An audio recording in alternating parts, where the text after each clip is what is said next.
Shalom,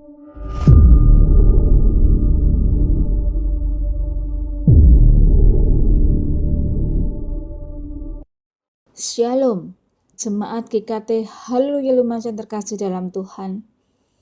Di dalam persiapan Jumat Agung, di dalam melakukan doa puasa, kita bersama-sama akan merenungkan satu tema. Dia mati untuk memanggil kita agar rajin melakukan kebajikan.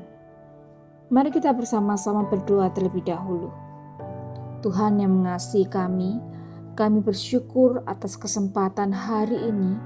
Kami boleh mempersiapkan hati kami melakukan doa puasa menjelang peringatan Jumat Agung. Kami juga boleh diingatkan akan makna kematian Kristus bagi kami dan bagaimana kami dapat meresponinya dalam kehidupan kami. Kami menyerahkan perenungan firman Tuhan hari ini ke dalam tangan-Mu. Di dalam nama Allah Bapa, Allah Putra, Allah Roh Kudus kami sudah berdoa. Amin. Kita akan bersama-sama merenungkan teks firman Tuhan yang terambil dari Titus 2 ayat yang ke-11 sampai dengan yang ke-14 yang berbunyi demikian.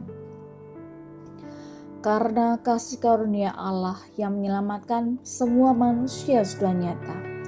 Ia mendidik kita supaya kita meninggalkan kefasikan dan keinginan-keinginan duniawi, dan supaya kita hidup bijaksana, adil dan beribadah di dalam dunia ini.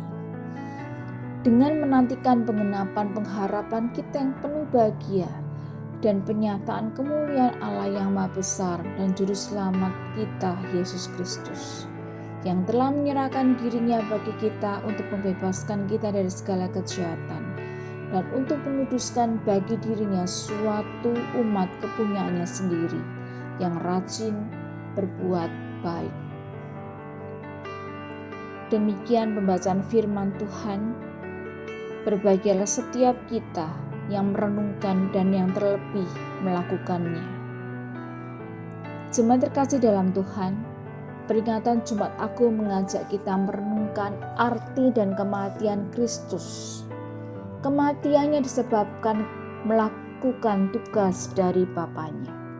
Bapanya telah menetapkannya dan Dia menaatinya. Kematiannya di atas kayu salib membawa anugerah keselamatan bagi semua manusia berdosa tanpa memandang bangsa, suku, kedudukan. Dan itu semua didasari atas kasih karunia Allah yang begitu besar bagi manusia. Dengan demikian jelas bahwa keselamatan manusia berdosa bukan karena perbuatan baik atau karena kesalehan hidupnya, melainkan semata-mata karena kasih karunia dari Allah. Kasih karunia Allah yang menyelamatkan sudah nyata melalui kedatangan Kristus ke dunia. Setelah manusia menerima anugerah keselamatan Allah, maka seharusnya mengalami transformasi pribadi seutuhnya. Transformasi pribadi itu terlihat dalam kehidupan orang percaya dengan meninggalkan kefasikan dan keinginan-keinginan duniawi, karena dua hal itu bertentangan dengan karakter Allah. Sebaliknya, orang percaya seharusnya memiliki karakter bijaksana, adil, dan tekun beribadah. Sebagai respon atas anugerah keselamatan Allah, maka orang percaya berusaha keras mengejar dan melatih berbagai macam kebajikan dalam hidupnya, termasuk rajin berbuat baik.